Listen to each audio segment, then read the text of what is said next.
నారా చంద్రబాబు నాయుడు గారి యొక్క జాతకాన్ని ఇప్పటికే చాలా వేదికల మీద నేను చెప్పి ఉన్న వారి యొక్క జన్మ నక్షత్రాన్ని బట్టి రకరకాలైనటువంటి వ్యత్యాసాలు ఉన్న ప్రశ్నాశాస్త్రాన్ని అనుసరించి నేను చెప్పేటువంటి మాట వారిది హస్త నక్షత్రం.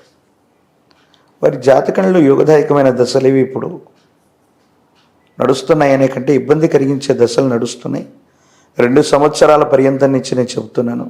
న్యాయపరమైనటువంటి చిక్కులు, ఆరోగ్యపరమైన అంశాల్లో ఏర్పడ్డ ఇబ్బందులు, వీటన్నిటిని ముందుగానే మనం ప్రెడిక్ట్ చేసాం. యాజ్ ఇట్ ఈస్గా గత 2023వ సంవత్సరం చివరి అంకెళ్ళ వారు న్యాయపరమైనటువంటి చట్టపరమైన ఇబ్బందులు ఎదుర్కొన్నారు.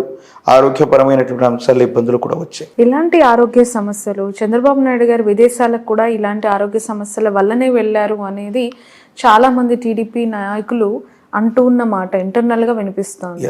ఇందులో వాస్తవం ఉందంటారా? మీకున్న ఇన్ఫర్మేషన్ ఏంటి? మీరు ఎందుకంటే ఆరోగ్యం గురించి మాట్లాడుతూ ఉన్నారు. That's why I am asking. ఏ వ్యక్తి యొక్క జాతకంలోనైనా ఖచ్చితమైనటువంటి పుట్టిన సమయాన్ని లగ్నం అంటారు.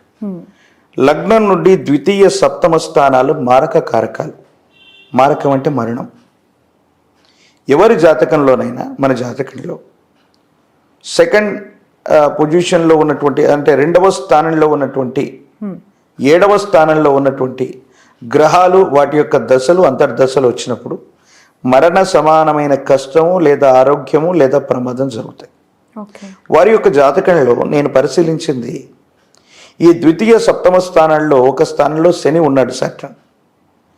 అది సుమారు 2003-2004 సమయంలో అలిపిరి ఘాట్లో బాంబ్ బ్లాస్టింగ్ జరిగింది.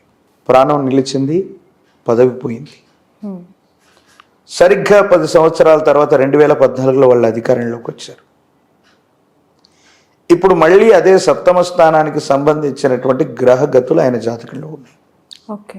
కేతు సంబంధమైనటువంటి స్థితి. కేతువు శరీరంలో ఉన్న నాడీ వ్యవస్థల మీద నియంత్రణ ఉంటుంది. రవికి సంబంధించినటువంటి స్థితి కంటి చూపు, చర్మ సంబంధమైనటువంటి విషయాల్లో ఇబ్బందులు వస్తాయి. కేతు సంబంధమైనటువంటి స్థితి శరీరానికి మొత్తం కూడా న్యూరాన్కు సంబంధించినటువంటి వ్యవస్థ మొత్తం కూడా మెదడుని మనం చెప్పుకుంటూ ఉంటాం. మస్తిష్కము, మెదడు లేదా శరీరానికి నాడీ వ్యవస్థకు సంబంధించిన ఆరోగ్యపరమైనటువంటి అంశాలు ఏవైనా వారిని ఇబ్బంది పెట్టచ్చు.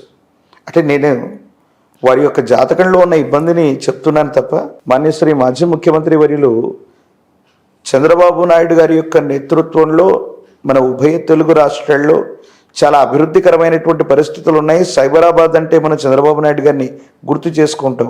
కానీ నేను చెప్పబోయేటువంటి విషయం సంచలనం కోసం చెప్పట్లేదు. అటువంటి గొప్ప నేతను కాపాడుకునేటువంటి ప్రయత్నం కోసం నేను చెప్తున్నాను. 2027 లేదా 2028లో దీన్ని మించినటువంటి తీవ్రమైనటువంటి ఇబ్బందిని వారి జాతకంలో ఎదుర్కొనేటువంటి అవకాశం ఉంది.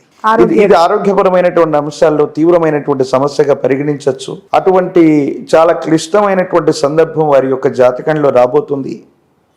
కాబట్టి కేతు సంబంధమైన లేదా తాంత్రిక విధానంలో గణపతికి సంబంధించిన విశేషవంతమైనటువంటి క్రతువులు కూడా ఇప్పటికీ కొన్నిటిని సోషల్ మీడియా ద్వారా కొంతమందికి నేను ఇప్పుడే వాటిని చెప్పి ఉన్నాను. మళ్ళీ మన వ్యవస్థ ద్వారా కూడా మన క్యూబ్ టీవీ నుంచి కూడా నేను వారికి చెప్తూ ఉన్నాను.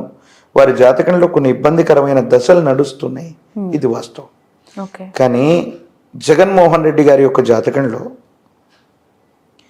ఈ పంచగ్రహ కూటమి వల్ల దేవగురు బృహస్పతి వ్యయంలో ఉన్నప్పటికీ కూడా మాయాకారకుడైనటువంటి రాహు మాత్రం యోగిస్తున్నాడు. There is a chance to again will Jagan. ఆయన రావటానికి ఒకే ఒక ప్రాధాన్యతగా ఈ రాహు సంబంధమైనటువంటి స్థితి ఉంది. ఒకవేళ జ్యోతిష్యపరమైనటువంటి పరిభాషలో శ్రవణ నక్షత్ర జాతకులైనటువంటి పవన్ కళ్యాణ్ గారు, చంద్రబాబు నాయుడు గారు, జగన్మోహన్ రెడ్డి గారి యొక్క జాతకాలను అన్నీ పరిశీలించి ఏ విధమైనటువంటి పరిస్థితులు ఉన్నాయని మనం అంచనా వేస్తే వై నాట్ 175 అని ముందుకు వెళుతున్నటువంటి జగన్మోహన్ రెడ్డి గారికి 175 స్థానాలు వచ్చేటువంటి స్థితిగతి కానీ గతంతో పోల్చినటువంటి మెజారిటీ వచ్చే పరిస్థితులు కానీ 100% లేవు. కనీసం బోటాబోటీ మెజారిటీతో తమ ప్రభుత్వం గద్దెనెక్కటం కూడా కష్టంగా ఉన్న సందర్భం ఇది. ఇప్పటికే చాలా సర్వే సంస్థలు అవ్వచ్చు, ఆ ఎన్నికలు జరిగినటువంటి తీరవచ్చు వైసీపీకి అంత అనుకూలంగా లేవనే ఇండికేషన్స్ మనం చూస్తూ ఉన్నాం. అలాగని టీడీపీ కూడా బలంగా లేదన్నటువంటి వాదనలు కూడా ఉన్నాయి. కానీ శాసనం విషయానికి వస్తే మాత్రం తెలుగుదేశం పార్టీ మరియు వైఎస్ఆర్ కాంగ్రెస్ వీళ్ళిద్దరికి కూడా సమానమైన స్థానాలు వచ్చినా ఆశ్చర్యపోనక్కర్లేదు. అంత టఫ్ సిచ్యువేషన్. 70 స్థానాలకు అటు ఇటుగా, 70 నుండి 80 స్థానాలకు అటు ఇటుగా తెలుగుదేశం పార్టీ ఉంటుందంటారా ప్రజల యొక్క దట్టు ఏపీ గురించి మాట్లాడుతున్నాం. They are very clear on what they want. And ప్రతి ఒక్కరు కూడా ఇప్పుడు గతం ఎన్నికల ఒకసారి ఆ పోలింగ్ పర్సెప్షన్స్ మనం చూస్తే కనుక వాళ్ళు ఇవ్వాల్సిన మెజారిటీ చాలా గట్టిగానే ఇచ్చారు తీర్పు. ఎప్పుడు కూడా చంద్రబాబు గారికి ఇచ్చినా, జగన్ గారికి ఇచ్చినా, ఎవరికి ఇచ్చినా కూడా 2009 ఎన్నికల్లో మహాకూటమి ఏర్పడ్డటువంటి సందర్భంలో తెలుగుదేశం, టీఆర్ఎస్, కమ్యూనిస్టు పార్టీలు కొన్ని, ప్రజారాజ్యం మరోవైపు ఇవన్నీ కలిసి పోటీ చేసిన సందర్భంలో బోటాబోటీ కనీస మెజారిటీతోనే వైఎస్ రాజశేఖర రెడ్డి గారు మళ్ళీ గవర్నమెంట్లోకి వచ్చిన సంగతి మనకు తెలుసు. ఇప్పుడు అదే రిపీట్ అవ్వచ్చా?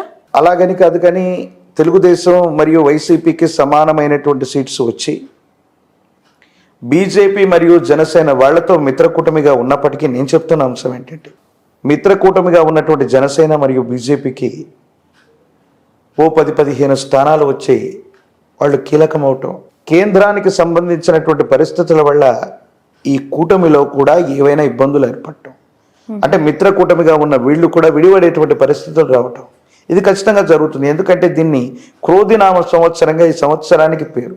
అసలు క్రోధినామ సంవత్సరం అంటే అర్థం ఏంటంటే అన్యోన్యకరంగా ఉన్నటువంటి దంపతులు సైతం విడిపడేటువంటి అపోహల అపార్థాలు వచ్చే సంవత్సరం ఇది. Oh my God.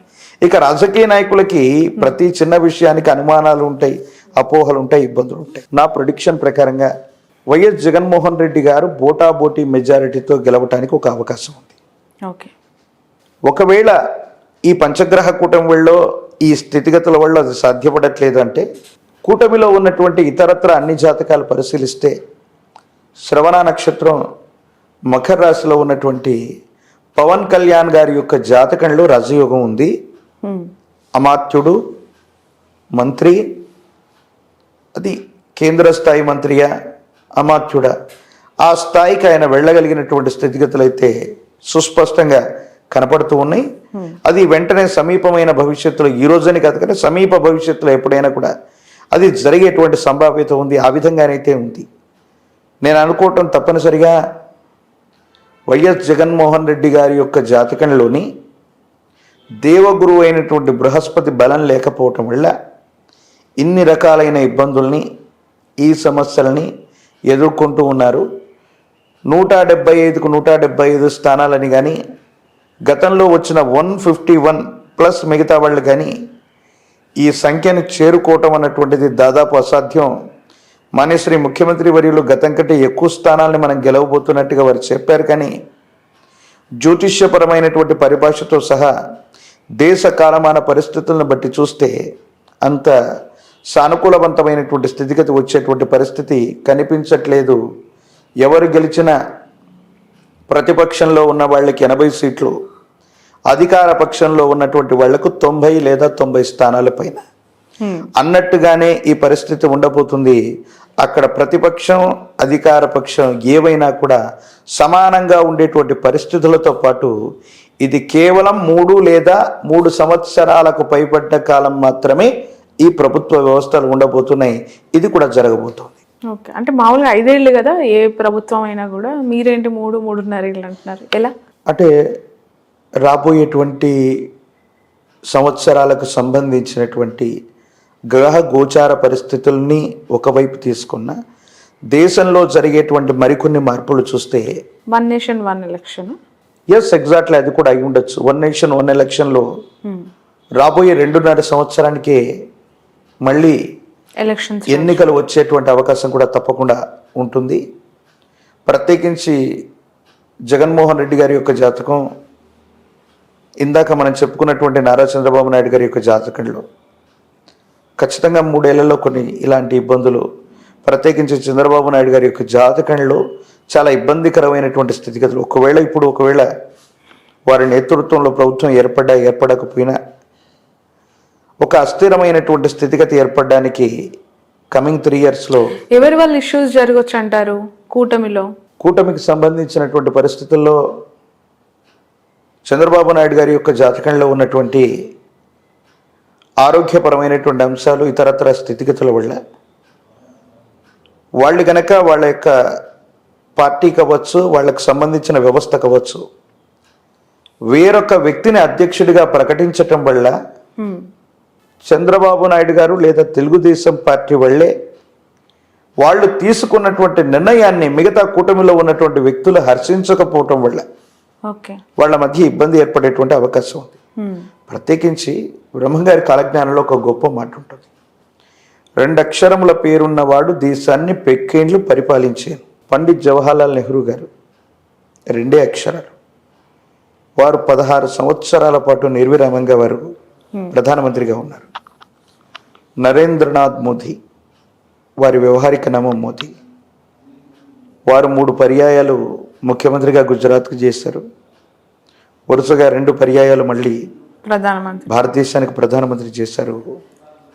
ఆ లెక్క ప్రకారం అనురాధ నక్షత్రం వృశ్చిక రాశిలో అర్ధాష్టమ శని ప్రభావం ఉన్నప్పటికీ కూడా గురుదేవుల యొక్క కాలజ్ఞానాన్ని ప్రెడిక్ట్ చేస్తే మోదీ గారు సులభంగా అధికారంలోకి రాలేకపోయినా ఇలాంటి పార్టీలకు సంబంధించినటువంటి కూటమి చేత మళ్ళీ అధికారయుక్తమైనటువంటి స్థానంలో ఉండాలి. కాబట్టి ఏ ప్రాంతీయ పార్టీనైనా దూరం చేసుకునేటువంటి పరిస్థితి లేదు. కాబట్టి మోదీ గారి యొక్క నేతృత్వంలోని బీజేపీ లేదా వారి యొక్క మిత్రకూటమైనటువంటి జనసేన, గత ఇంటర్వ్యూలో మనం చెప్పుకున్నాం, వైసీపీ కూడా సపోర్ట్ చేసేటువంటి అవకాశాలు లేకపోలేదు. వారి ఎమ్మెల్యేలు కూడా సమీప భవిష్యత్తులో వైఎస్ఆర్ కాంగ్రెస్ పార్టీకి సపోర్ట్ చేసినా కూడా ఆశ్చర్యం లేదు.